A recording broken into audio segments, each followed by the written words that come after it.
client recently, and the client had a dog that was a fear biter, a vicious fear biter. Now this client explained to me that his vet told him not to bring his puppy out, until it was 4 to 5 months, which is the worst thing you can do to a puppy. Which is the biggest reason why the Bully Crew has hundreds of dogs in here, because none of them are socialized. You can even tell by the way they walk on leash how they respond to new things, and you can't do that to a puppy. You have to socialize your puppy. I come from a working field, and whether it be CNI, Guiding Eyes for the Blind, whether it's a service dog, a military dog, a police dog, every working dog, most of the work goes into their socialization, into confidence building. If you don't socialize your puppy between 6 to 16 weeks, it's like a critical period where they should be socialized all the time, you're gonna create a basket case. And a lot of times, you're gonna create a dog that's a fear biter. These puppies, like Craig's puppies, come with us everywhere. And we do that because we want them to be friendly. We want them to be friendly with other dogs. We want them to be friendly with all people. We want to have them friendly in every environment, everywhere we go. And so far they're turning out that way. That's how you eliminate problems of a dog that's a fear biter, or a dog that's paranoid, or a basket case, or whatever. Now this guy that I was just talking about before, the litter mates are fine. But because he didn't socialize his dog, now his dog has to walk around with a muzzle. His dog became a real big fear biter. And the problem is that these veterinarians want to tell you to do that because they don't have their shots, and a dog doesn't need shots to be socialized with another dog who has its shot. So you can take a puppy and socialize it with the dog that's fully vaccinated, and there would be no problem. I mean, basically, you just don't want to have an unvaccinated dog digging in your backyard or anything like that. But otherwise, as long as the dog is vaccinated, then a puppy could be around an adult dog. And like Joey said, it's a crucial period of time where they learn and they become socialized in that small window of opportunity. So don't let anyone tell you about not socializing your dog in that window of opportunity, and especially a veterinarian who doesn't know what he's talking about. Let him stick to the medicine and let the dog trainer stick to dog training. That's my opinion on that whole deal. You want your dog to be exposed to everything. You want your dog to be exposed to sound, to even take them into Petco is a great way to socialize your dog. You take them to parks. You take them for walks on a busy street. That's the way you socialize a dog. It's not just socializing them with other dogs. It's socializing them with people and getting them to approach people, strangers on the street, and having them, greeting people the proper way. And everything starts at the young age. I mean, yeah, you can teach an old dog new tricks, but if you teach a puppy the right way, then you don't have to teach an old dog new tricks. So it's more important, or just as important, to socialize the puppies with people as it is to socialize them with other dogs.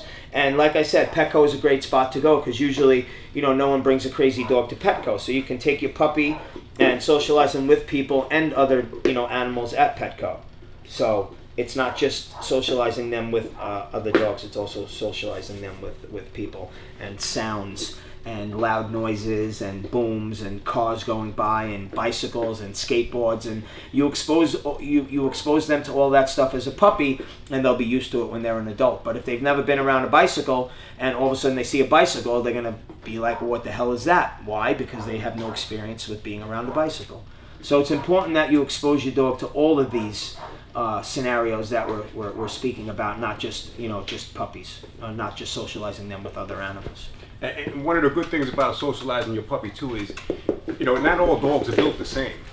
They're born with personalities. Some lack confidence, and some have too much confidence. When you have a puppy that you see that lacks confidence, that's when you call a dog trainer. You get advice on how to build your puppy's confidence, and how to make sure that everything's a positive experience for them. No biting. So that, like Craig said, when the dog becomes an adult, you have a well-rounded adult dog that's not afraid of children, that's not afraid of old people, that's not afraid of cars, bikes, children. You know what I mean? It's very important.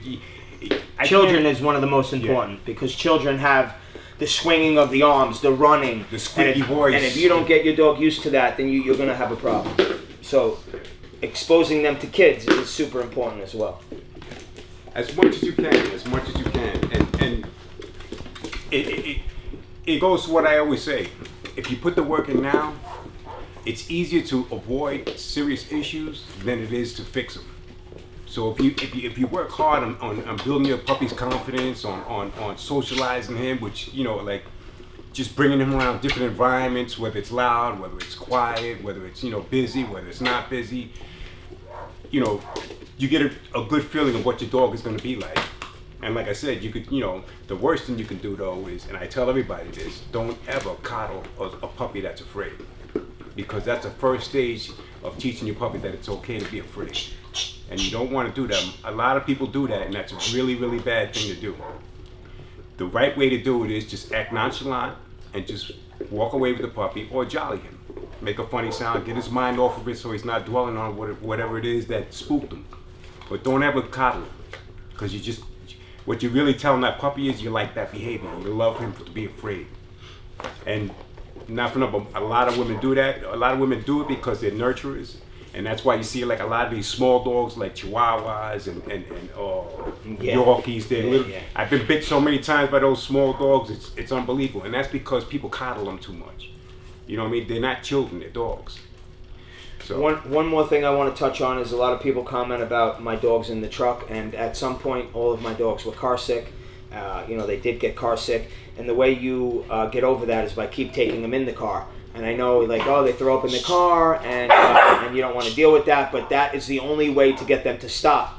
And the more you take them in the car, the more calm they'll be in the car. And that's why if you see me driving with my dogs and they're all sleeping, it's because I take them with me everywhere, and they're just used to it. So there's no magical potion that we sprinkle on and you know, throw them in the car and they're good. It's just repetition and getting in the car over and over.